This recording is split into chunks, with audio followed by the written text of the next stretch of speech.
Magandang tanghali po mga ka-STL. Narito na po ang resulta ng STL Isabela para sa araw na to, first draw November 7, 2024.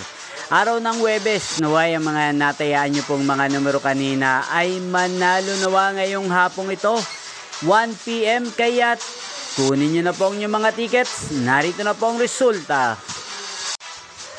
Para po sa STL Isabela, first draw result, 1 PM ang mga numerong nanalo. 12 at 16 in exact order sa lahat po ng tumaya kanina para sa first draw ng 12 at 16.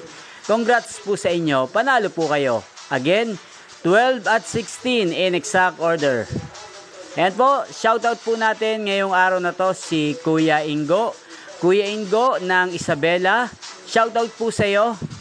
Ayan, inyo pong napanood ang resulta ng STL Isabela sa channel na to. Roderick Hernandez TV, maraming salamat po sa patuloy nyong panonood sa aking channel. Huwag pong kalimutang mag-subscribe. Thank you for watching.